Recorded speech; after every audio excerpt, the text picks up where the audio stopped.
Welcome back to the Movie Draft House. I'm your host, Mark, and that's your host, Jeff. Man, Mark, we're through another year. Next is it our 5th anniversary next month? It is 5 years of the That's Draft almost House, half a baby. decade. Oh man. Man, it's I think we're approaching like 300 episodes, something like that. What's your favorite episode? Ooh, I mean, there's been some bangers. What's the Drive Angry one is pretty good. To go back and listen. I love that movie. The pig episode is pretty good. Pig, that's a good one. The Greatest Showman is a good one. I will always vote for Uncut Gems as one of my favorite episodes. Was that our first? No, it wasn't our first. It was one of our first. It was the first time I was like, all right, you made me watch a movie I didn't like. Let's go. Yeah, you know what? That's surely in the top 5. But yeah, so happy anniversary to us. Today could be my new favorite episode. Could be. We're gonna find out. We'll have to see. Because technically it's not June yet, but it's the last Thursday of May. And Jeff, tell them what the theme is this month and what we watched this week. Yeah, the theme this month is, let me remind myself. Days of Future Past. So these are movies that were made in the past that take place in their future, but that future date has already passed in real life. So, for example, Back to the Future Part 2 takes place in 2015, even though the movie was made in like 1987, I think. And we live in a year that's well past 2015. And so we wanted to find movies that met that criteria. And Mark found one by the name of Daybreakers. Yep. It runs for an hour 38. Nice brisk runtime. We're doing really well this month on that. Came out in 2009, but takes place in the year 2019. And the synopsis says, in the year 2019, a plague has transformed almost every human into vampires. Faced with a dwindling blood supply, the fractured dominant race plots their survival. Meanwhile, a researcher works with a covert band of vamps, that's their abbreviation, not mine, on a way to save humankind. It is directed by the Spierig brothers, I'm guessing. Yeah. It stars Ethan Hawke, Willem Dafoe, Sam Neill, and where's the actress that played the main female lead? Who knows? Would that be Harriet Minto Day? Could be. Yeah, and you picked this. Yeah. Never seen it, never heard of it. Well, maybe I had heard of it. I don't know. I don't remember. But it fits the theme. Yeah. So, I mean, we got that going for us. I think this is probably I think we did really well with fitting the theme. Like, because there have been ones where like the Family Matters theme, where half the time the relative was barely in the movie or whatever. And, yeah. But this one, we nailed it. These are all movies that take place in a future that has already passed, and I couldn't be happier. How do you feel about the theme as a whole? Pretty good, huh? Yeah. The movies we've watched haven't been great, but the theme, we stuck the landing. I think consistently throughout the month. So probably one of our better months. Across hitting the theme. Yeah, as regards is the theme. Yes, correct. So let me lead off by saying, what you said about the movies this month haven't been that strong. I think this is the best movie we watched this month. Really? Okay. I really liked this. Really? I did. I found the plot to be intriguing. I'm an Ethan Hawke fan. I like his stuff. Sam Neill's always awesome. Willem Dafoe's always awesome. What else do you really want? But there's some problems with like the CG and stuff like that. But I found the world really interesting. That what happens if like vampires did actually kind of take over? They would run out of food. Like, they can't kill us all. And so it kind of presented this dystopian future that was different than any I'd ever seen before. It took a different spin on vampires.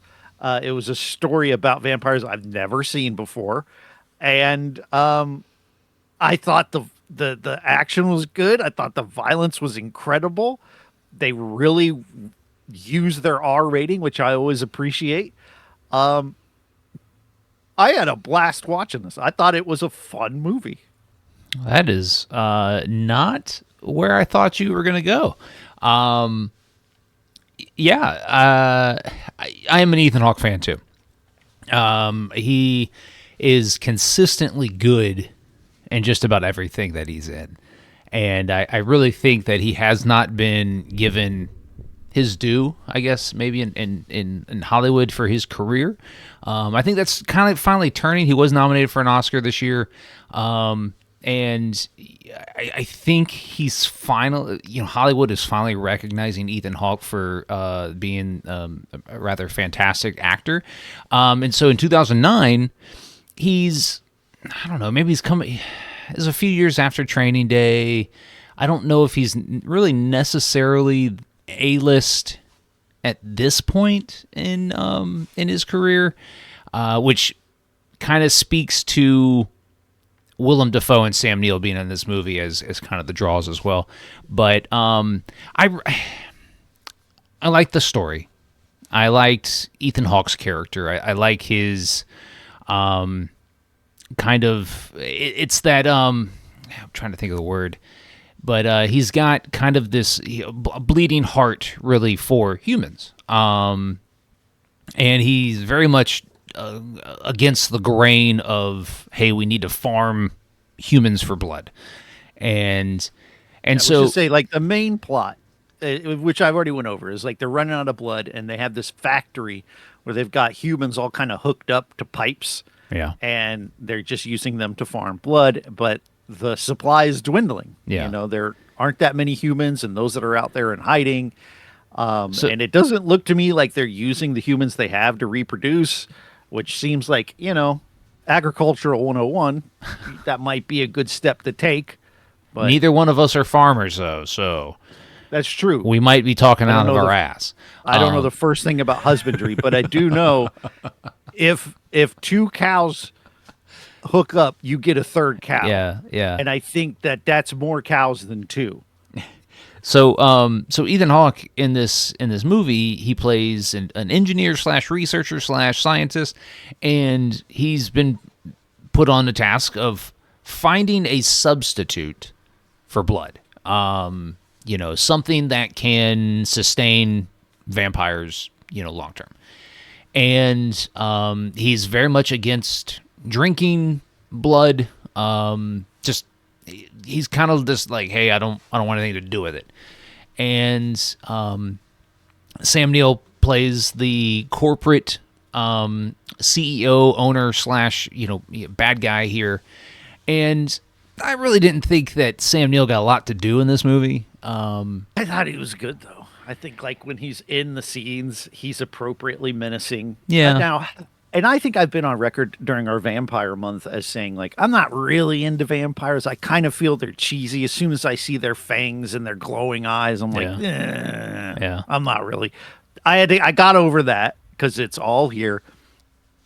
But I did think Sam Neill did a good job. Like, maybe he wasn't in as much as you like, but I think he was appropriately a menacing CEO that didn't care about,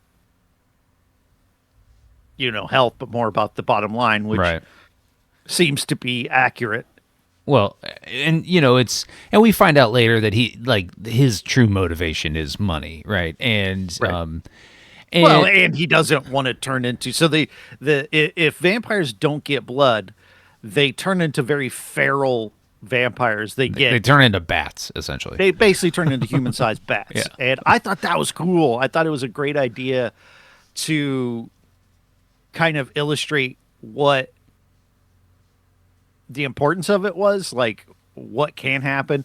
And there's points where you see Ethan Hawke or other vampires, as they run out of blood, start to gain these features, mostly with the ears or the skin tone or something like that. But I thought that was a cool idea. I like that they have a term for them, and I can't remember what it is, but one of them shows up in Ethan Hawke's apartment and they fight it. Yeah. It gets decapitated and there's blood everywhere. And, that's the thing I've said before. I was like, if you're going to have an R-rated movie, let's use it. Let's use every bit of that R rating, and I was very pleased with them doing that on this one. Yeah, and I will say that the weakest, really the weakest aspect of this movie is the CG.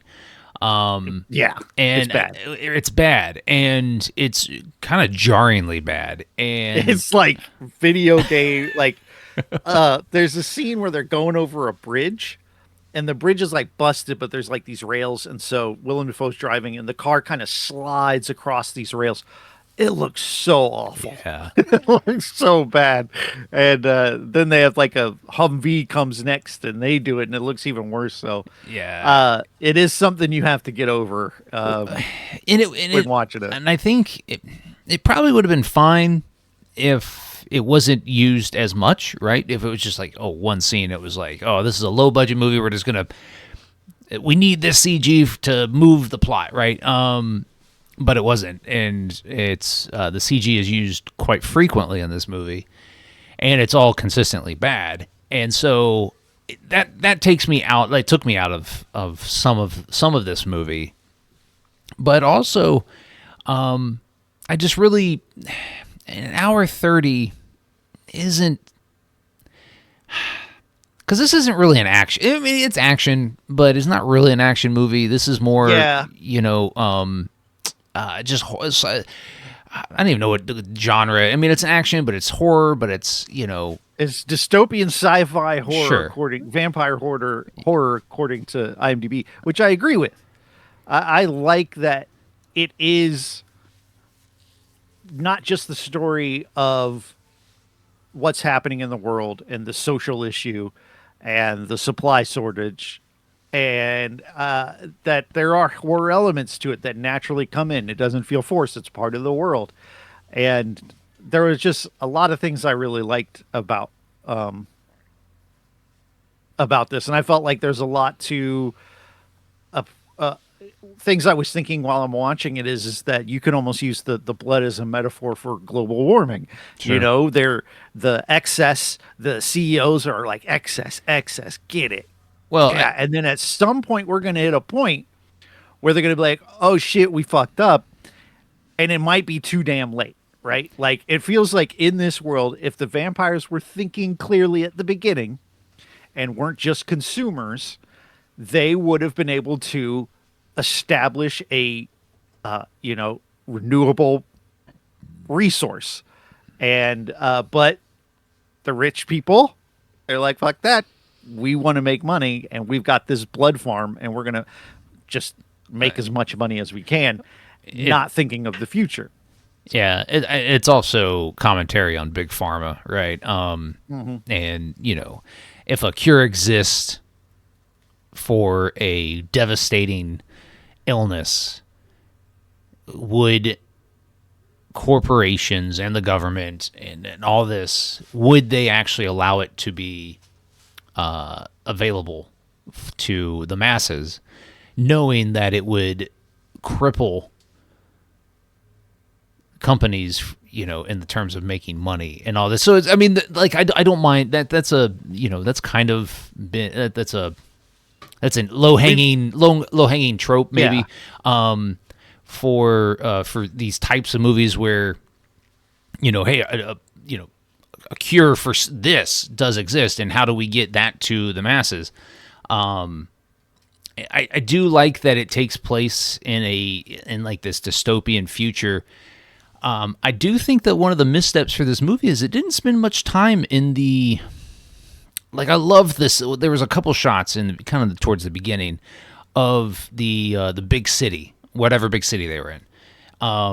And there's video boards all over, and there's voiceover playing, hey, so many minutes till sunrise, and Oh yeah, that was good. I did like that. yeah, and so I thought, I was like, oh, I want to spend more time in this cityscape to see really what is, because I mean the implication is that kind of all these vampires do their business at night instead of day, and so, like, I really think that they just didn't, they glossed over kind of that aspect of this world, and I thought that could have been kind of cool to see more of that, like spend more time with Sam Neill's character in his city apartment, town. I don't even know what it is. But yeah, It was like his executive suite. yeah. But no, I agree. Like that's one of the things I really liked is the science fiction nature of this. Of if vampires rule the world, what does their technology look like? They have these cars that have a night driving mode and then internal video systems so they can get from A to B. Yeah. They have, like the world is kind of upside down where, humans can feel a little freer to go out during the day, which is kind of interesting. I really do like the opening because it does establish the world that, hey, everyone's vampires, because usually in most movies the vampire is like a handful of people, or whatever, it's not a lot. They're in the minority, and the movie establishes right up front pretty much everyone is a vampire. There's homeless vampires, which we see. There's vampire newscasters, vampire CEOs, vampire average joes, and I think it did a great job of establishing the world. Yeah. What did you think of Willem Dafoe's character? I love Willem Dafoe. I do too. It was okay. He's not zany enough. Yeah, there are a couple parts that I thought were really good. Like when they're near the end of the movie, they're in that one guy's apartment, and he goes to take a phone call, and immediately he's like, "Well, this is a shitty apartment." I found that funny that in the midst of all this, he's ripping on the apartment. Yeah. I liked how brave he was. It kind of made him fun to have this sort of almost Ash from Evil Dead sort of character, but with a whole lot less quips. But there was something uncanny about him a bit that felt comic booky and not quite set in the same world, which I think could be a good thing, where everybody is a moody vampire. To have someone who's really lively is a good thing. So I was kind of mixed on him, though. Like, I felt like maybe it's not the best use of Willem Dafoe. Maybe someone else you would cast to be this type of character. I think you could have swapped Sam Neill and Willem Dafoe in their roles, and it would have probably been a better movie from the performance side. That could have been good, because then you get an evil Willem Dafoe. Right. Now Sam Neill. Well, Sam Neill he's always, and I maybe speaking. You're just gonna have him be Grant, I guess. Yeah, I mean he's kind of the old mentor, guy that is, he's trying to, help save the world, but he needs, he's just kind of the old guy who's been through it. And I really think that could have been, the role reversal type thing, and it would have accomplished more. Because I really didn't like Willem Dafoe's good character. When Willem Dafoe is on screen, I expect him to be crazy and zany and kind of just eccentric. And I didn't get that from his character here. You get a little bit. Like, you get, like, I mean, I think you're right. Like, you didn't quite get enough zany, because you get a little bit. Like, he's definitely more lively than the rest of the cast. Yeah. But he is, I don't know. I think it's a delicate line, because I think he's already teetering too far on, like, comic book character for me, that I don't know how I'd feel. Like, maybe it would be better if he was even crazier. Yeah. But it definitely wasn't perfect. It definitely wasn't like, oh great, the Willem Dafoe character's here, woohoo! I never got that. Yeah. And like, it's and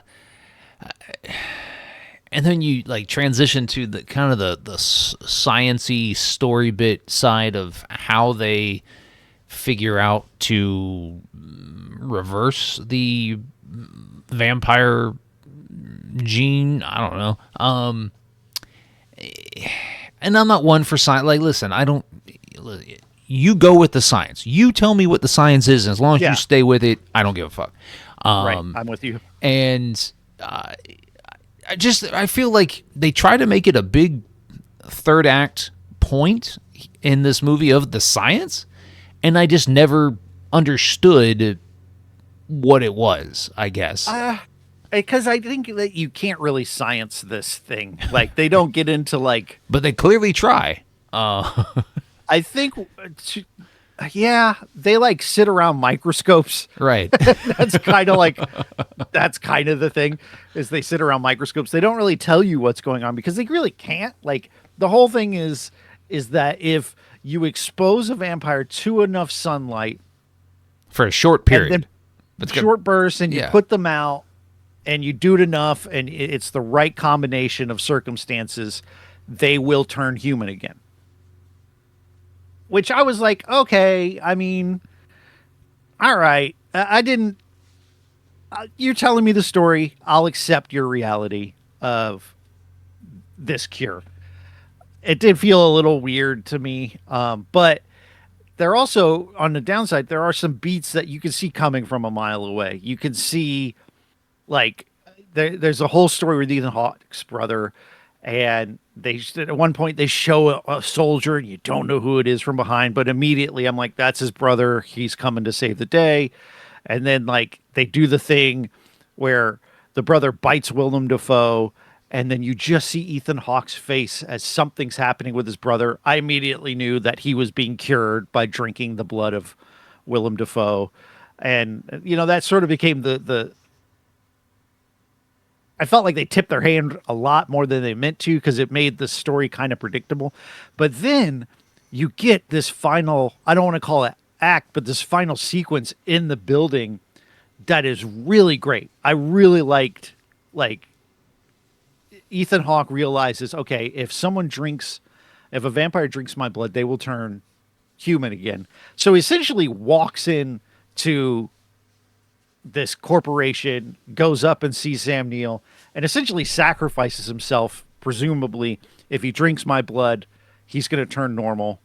And so he provokes him, drinks his blood. Sam Neill becomes human, and he's kind of like debilitated while he's transforming. And then probably my favorite thing in the movie is like, oh, welcome back to human life.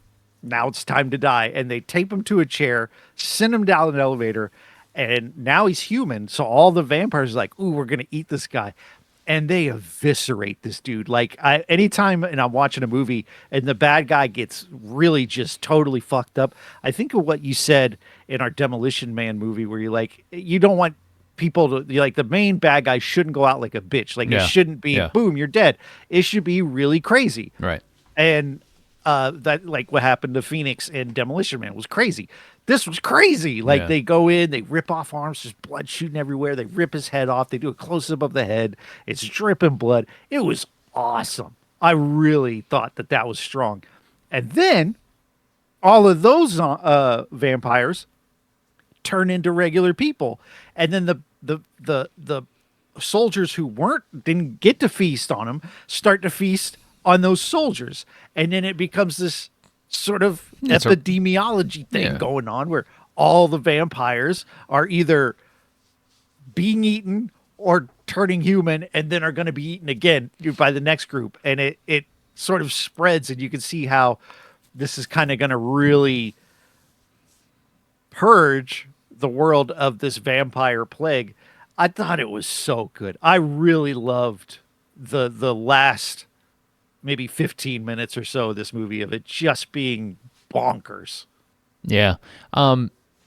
You know, in the ending, kind of like, I don't know if they thought that maybe this movie was going to do well and garner sequel, because it kind of left that openness, that like, oh, hey, there's going to be a second one, and there wasn't. But I thought the kind of the ripple effect of, you know, what you just described was a cool story, like, because it doesn't, you kind of see it happening, and it doesn't have to be told to you. And I love that. I love how when movies show you something instead of tell you something, and you know, so there's definitely, like, I think, and I don't know these Spierig brothers at all. I think you had said that they directed one of the Saw movies or whatever. Yeah. And so they clearly have the definitely horror directors. Yeah. They directed a movie called Predestination, which looks like a horror movie, a movie called Winchester. Just judging by the poster, these are all Yeah. horror flicks. Yeah. A movie called The Undead. So I mean, like, I might check these out.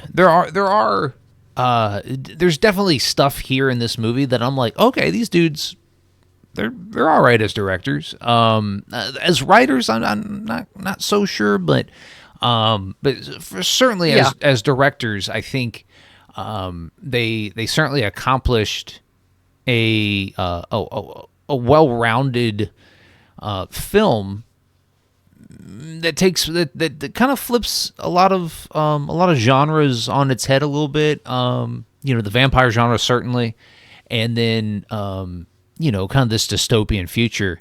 And so I really enjoyed kind of the like you said earlier, the world here and how it was portrayed. And there are good performances. I mean, I thought Ethan Hawke was good.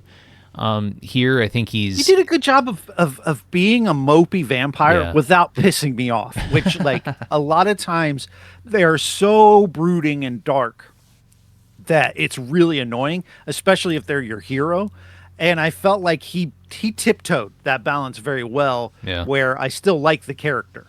Yeah. Even though there were a couple parts where I'm like, bitch, just do it. Like, so there's the scene where they're in the car and she can the female lead can tell that he's kind of turning feral a little bit, and so she cuts herself to have him drink her blood to kind of abate that. And he's like, "Oh no, I can't." And I'm like, "Motherfucker, just do it." Like, at this, like, I understand why you have a moral objection, but when it's freely offered by the person as a way to protect the, like, there's no moral reason why you shouldn't at that point. Just, this is clearly the correct move. Yeah. Don't be a dump. So there are a couple of moments like that, but generally speaking, and maybe it's just because I like Ethan Hawke on a movie, I'm usually like on board with him anyway. But I think he did tiptoe that, and didn't annoy me as being too much of a brooding little baby. Little baby bitch. Yeah. All right. Jeff, do you recommend this one? I do. I am going to, because I think that final sequence is so good. I think it's earned. The setup is a bit predictable, but when a movie, if you think about, like, if a movie promises something and then delivers on it, it's kind of like Endgame. Like the movie is like, there's going to be this big ass battle at the end, and then it delivers it. It's really satisfying, and I feel like this movie, not to compare it to Endgame, but sets up a final sequence that delivers and kind of leaves you feeling like, woo, that was fun. And maybe there are things in the back of the movie that weren't that great, but the payoff works, and I definitely recommend it. I thoroughly enjoyed this one. Yeah, I'm not going to recommend it. It's not bad. It's not a bad movie. There's not enough here, in my opinion, to warrant my recommendation. And I certainly didn't think you were going to go or enjoy this one as much as you did. So I was surprised by that, which is cool. I'm glad, because before this theme this month, I didn't know this film existed. And so it's always cool to watch something new and then be surprised by it. Yeah, absolutely. I did not want to watch. I really was like, getting close to this, I gotta watch this movie. I really don't want to watch this. And then I was like, man, this was awesome. So that's always a nice surprise when I'm like, damn, I need to, like, stop going into movies with that negative expectation. But it's always like, oh no, that was good. That was fucking good. So even though I'm not gonna recommend it, it's still a fine movie. And so it's something that especially if you're an Ethan Hawke fan or a vampire fan, would be something. It's like, even if you're not a vamp, like, it's one of the most original vampire movies I've seen since I Can't Beat Off Unless You Tell Me to. Whatever that movie was. Like, that was an original movie, but it was kind of dull. And I didn't like it as much. But this feels like a fresh take on vampires. What's the space vampire movie? Oh, that wasn't vampires, though. We agreed that was Life Force. Oh, yeah. They were vampires in name only. Like, they didn't drink blood. And I feel like in order to be a vampire movie, you have to drink blood. And what they would do in that would suck life force out of people. And so they're closer to Dementors than they were vampires. So that's not a vampire movie. Best part of that And movie I was drafted that one during Vampire Month, and that's me fucking up. Yeah, But to be fair, the movie refers to them as vampires. And so there's no way, having not seen the movie, for me to have known listen. that wasn't vampires. You introduced me to that big titty hoe. Damn. Damn. I don't know her name, but back in the '80s, good looking Why'd you lady. have to call her a hoe? You're right. I don't know her personally, so I can't really say that. And I'm sure You need to be sex positive. She's allowed to. I mean, I don't know her lifestyle, but I don't. if it were a guy, you'd have been like, "Oh, you fucking player." But her, I mean, come on, man. Isn't year hoe a 2000. term Let's get it of together. endearment? hoe? Now, Maybe if like you're friends with someone, like if I was like, "What up, hoe?" You and I, you would know I'm fucking around. But no, I don't think it's a term of endearment. what up, hoe? Okay, try it. Next time you're at the checkout line. Hey, what up, ho? How's it going? See how it goes. I'm just trying to be sex positive. I don't know. Calling someone ho isn't sex positive.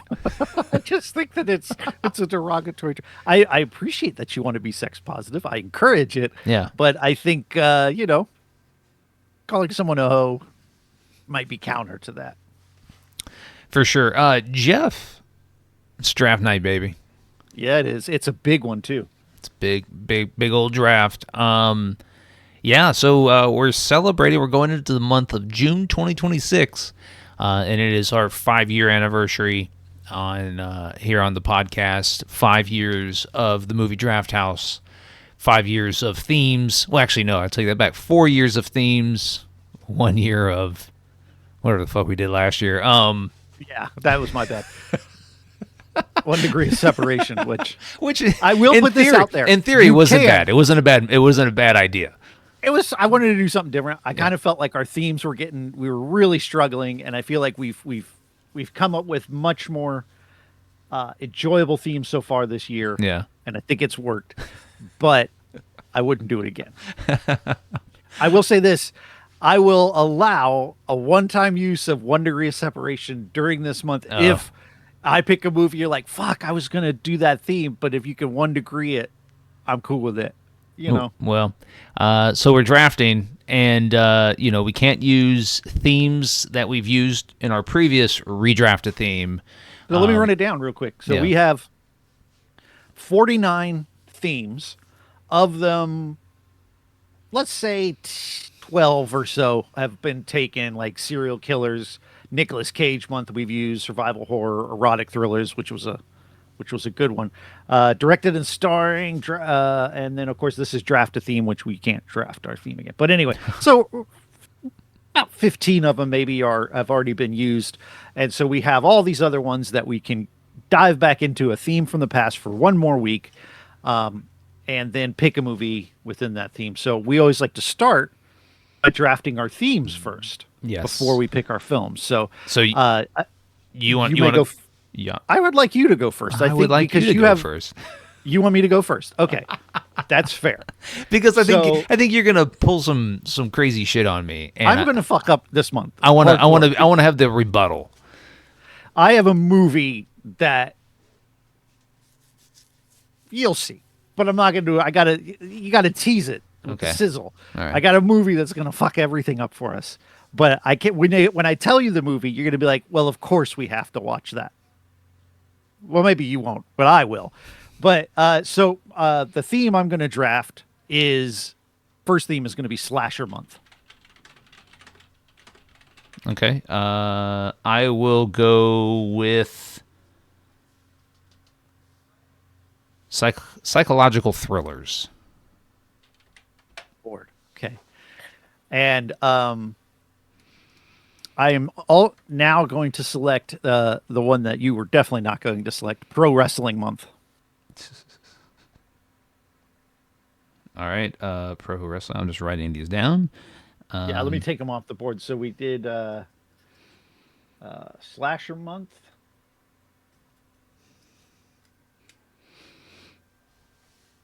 That's off the board. And then Pro Wrestling Month is off the board.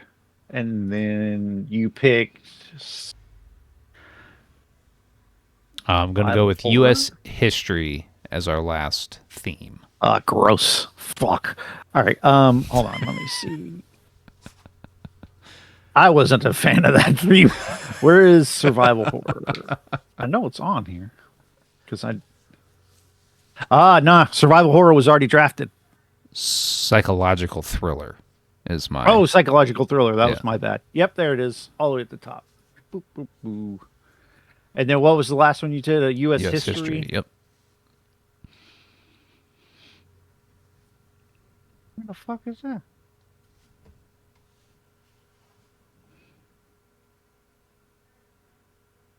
Rilling podcasting.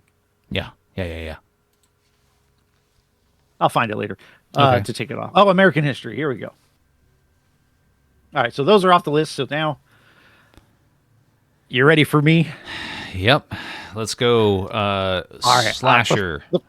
The slasher. So the first movie this is not the one. You may have seen this. You'd see to keep up a little bit more with more recent films. This came out in 2024. Okay. I haven't seen it. I've watched a little bit, enough to know that, oh shit, and I've got a recommendation from Eric over on chronologically.net that makes me think I should definitely watch this. It is written and directed by Chris Nash, came out in 2024, runs for an hour and a half. Okay. On board. It stars nobody of note, and it is called In a Violent Nature. Oh. It is a slasher film. From the perspective of the slasher. Of the slasher. Yeah. Very exciting. I have not seen it. I've heard mixed things about it. I have too, but like I said, Eric, who largely has the same taste as I do, recommended it. So I think at the very least, I will probably enjoy it as a fan of like Jason movies. Watching a movie from Jason's perspective, I'm kind of here for. And they're making a sequel, so... All right. So for the next film, we're going to go with psychological thrillers. And I'm going to choose a movie from 2018. It's a little bit long. I've never seen it. It runs for 2.5 hours. Oh, that's not, I mean, it is a bit long, but... but it stars Chloe Grace Moretz, Tilda Swinton, Mia Goth. Who else is in this movie? Dakota Johnson. Holy shit. Yeah. We're going to watch Suspiria. It's about... I don't actually know. I watched the trailer. It says it one of the genres is psychological thriller. So, but to my eyes, it has a good cast. And the trailer looked good. So I love Dakota Johnson. Yeah. Fuck yeah. All right. And Mia Goth. Mia Goth's awesome. Yeah. So, did you ever watch Pearl? Yeah. You should watch Pearl. I've watched Pearl. My daughter was Pearl for Halloween this past year. Oh, hell yeah. Yeah. That's a great movie. I know you didn't like X very much, but Pearl is a banger. Yeah. So, okay. Suspiria. What are we watching after that? That's going to be a weird one. Yeah. But I bet I can out-weird you. I'm sure you can. I'm sure you can. So, Pro Wrestling Month, and had you drafted this, or had you drafted Pro Wrestling Month in some weird alternate universe, I could still draft this film because I could do actors portraying themselves. Because this movie stars Roddy Piper as Roddy Piper, Shane Douglas as Shane Douglas, Matt Hardy of the Hardy Boys as Matt Hardy, Hacksaw Jim Duggan as Hacksaw Jim Duggan, Kurt Angle as Kurt Angle, among all of them. So you already know where this is going. It's written and directed by Cody Knox. And the movie is called, it runs for an hour and a half. Are you ready? Yeah. The movie is called Pro Wrestlers versus Zombies. What the fuck? I'll allow everyone's cheering to die down. What the fuck? This has a 3.1 rating on Shut IMDb. the fuck up. Shut up. This is going to be great. What the fuck is this? What the fuck? Pro Wrestlers versus Zombies. It is what I said it was. After that Abomination Snakes on a Train. This is going to be. You have doubled down. There is no way this is as bad as Snakes on a Train. There is zero chance that this is as bad as. There's zero. There's it has zero Rowdy chance. Fucking Roddy Piper. This has Roddy Piper. I've heard that name before. That means nothing to me. Okay. You ever seen They Live? Of course not. It's an old film, but he's in it with Keith David, and he has glasses that can see that people are like fucking aliens and shit. Listen. It's got Hacksaw Jim Duggan as Hacksaw Jim Duggan. You've had to have heard of him. I've heard of these people, but it doesn't mean anything is because I didn't watch wrestling growing up. Well, that's you. That's a you problem. You fucked up. Well, now this is an us problem because... No, it's a you problem still because I'm excited. Oh. I knew you were going to fuck this up. I knew it. Which is why I wanted to go last. What do you mean? You haven't even watched the movie yet. What did we learn? Like, I didn't want to watch Daybreakers. I was like, this is good. This might be your favorite movie. You don't know until you've watched it. I mean, I'm looking at the poster for this movie. Oh, it looks and it's all time bad. It's almost like those club cards you get or you see when you go downtown anywhere and it's like, oh, yes, hey, somebody's throwing a party at some club and it's like, oh, come listen to DJ your mom DJ Dumpus, yeah, all up at the club, and it's got a picture of DJ Dumpus, and it's just poorly photoshopped together. They barely cut out the graphic designer wasn't hired. They threw this in Canva and just tried. They didn't even try their best. I want to say they tried their best, but they didn't. They didn't try at all. That's because they put all their effort into the actual film. Yeah, because Yeah. I want to say they used video game characters from a video game at the bottom to to showcase the zombies. Because I highly doubt that this movie had the makeup. We're already getting onto this. We haven't even watched it. This is great. This is great. Oh God. All right.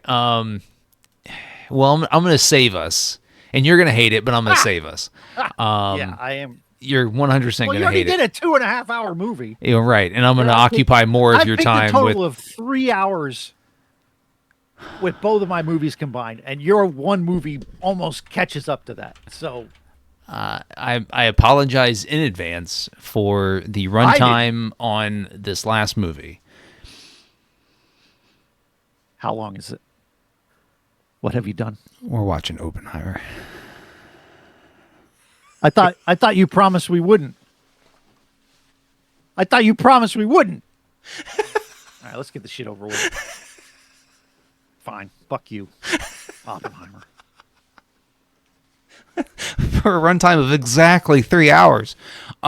Directed by Christopher Nolan. You can watch both my movies in that time. Starring Cillian Murphy, Emily Blunt, Matt Damon, Robert Downey Jr., who else? Alden Ehrenreich. I'm angry. Jason Clarke. I quit. Tony Goldwyn. You like Tony Goldwyn. I don't even know who that is by name. Kenneth Branagh.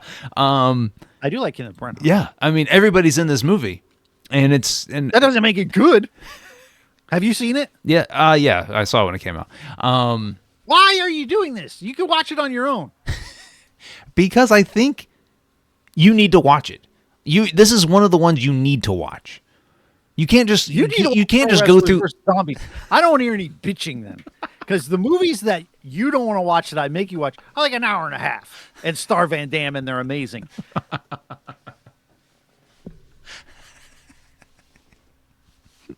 Listen, you're gonna have a week to watch it. You just break it up into episodes. A whole fucking week, as if I don't already do another podcast where I gotta watch long ass movies. Ask Eric what he thought about Oppenheimer. All right. He probably didn't. Yeah, he probably did see it. Yeah, of course he saw it. Of course he saw it and he loved it. All right. I know he did. I know he did. He probably did. I don't want to watch it, though. Maybe I'll watch it at 2 times speed. Yeah. It's more the runtime that I'm objecting to than anything else, because I'm sure it's brilliant and it's fucking. Although I've never seen the movie, so I'm going to shit on by Nolan. But I've never seen the one where time goes backwards, Tenet. and I've never seen That's his not. war movie because I That's don't like war Memento. movies. No, I've seen Memento. What's Tenet is a time thing though, right? Like It's hard to. Exactly. Exactly. I hated You've that seen it, movie. you don't I've even hated know. that movie. I hated that movie. Okay. It's Nolan's worst film in my I opinion. could have sworn you promised you weren't going to do this to me. All right. I don't regret Pro Wrestlers versus Zombies one bit now. You should have to watch it twice. You should have to sit through Pro Wrestlers versus Zombies twice.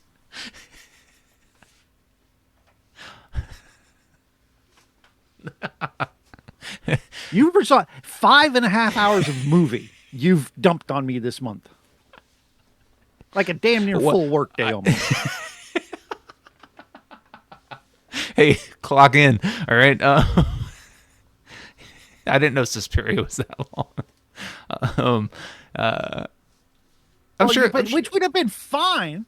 Like you didn't hear me bitch then, but then you dump had you at least have like an hour and a half movie and then do a marathon flick. But nope. This is it's gonna be a fun month. So yeah, I was so excited. You killed my mood. Like you saw how excited I was for Pro Wrestlers versus Zombies. You can't keep getting away with this. All right, you can't keep getting away with what? with choosing a movie that's made with $5. All right, and a bunch of nobodies, and expect me to go along with it. Rowdy Roddy Piper is a nobody or Kurt Angle. You can call Shane Douglas a nobody. I'm fine with that. But the rest of them, Hacksaw Jim Duggan is not a nobody. Who made that movie? Who even made it? Who financed it? Wasn't Cody the Knox. WWE, right? No, it would be worse if it were. What else has Cody Knotts directed? Let's see. I don't know who that is. It's the guy who directed. Ooh, yeah, no, don't look at that. Not a good director. All right. But it'll be fine. This is his magnum opus. Yeah, I'm sure. It'll be fine. So we're gonna start with In a Violent Nature next week, then move to Suspiria, then Pro Wrestlers vs. Zombies. Then we're gonna end the month with maybe our greatest episode ever, Oppenheimer. Yeah, no, the problem is that I'm probably going to like it. I'm probably going to come on the pod.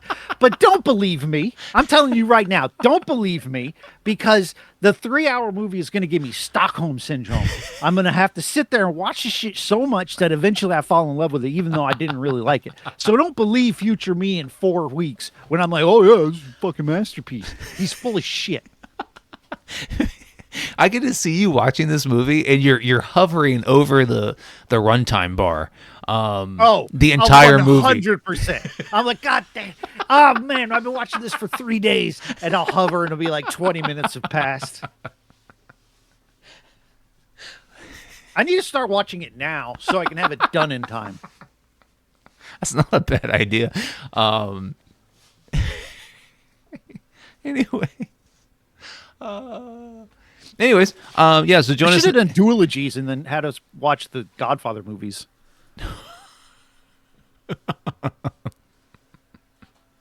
They're old, and you don't like old movies. So. I've never seen Godfather 3 though, so we could have gone 2 and then 3. That. No, fuck that. Because I hear 3 sucks. Like I want to watch. I've heard it sucks. I don't know if it sucks, but anyways, yeah. So join us next week as we start our redraft a theme month for our anniversary. This selection of movies is just perfect for representation of our podcast, though. It is. Of the sort of shit. Your Oscar bait with my fucking weird shit really does sum up our podcast in one. Like why it works because we have. That's how vastly different our tastes are. Yes. And speaking of our podcast, hit the subscribe button when it pops up if you're watching on YouTube so you don't miss any future content right here on our channel. And if you want to follow the podcast on your favorite social media platforms, we're at Movie Draft House. You can find us on Twitter, TikTok, Instagram, right here on YouTube. So give us a like, follow, subscribe. Jeff, tell them where they can find you. You can find my other podcasts over on chronologically.net. All the links for your favorite podcast apps are there. And that's it. I'm going to sneeze, so let me mute my mic. Be sure to check out the YouTube if you want to see how good of a sneeze that was. Jeff, any last words? I have no words for you.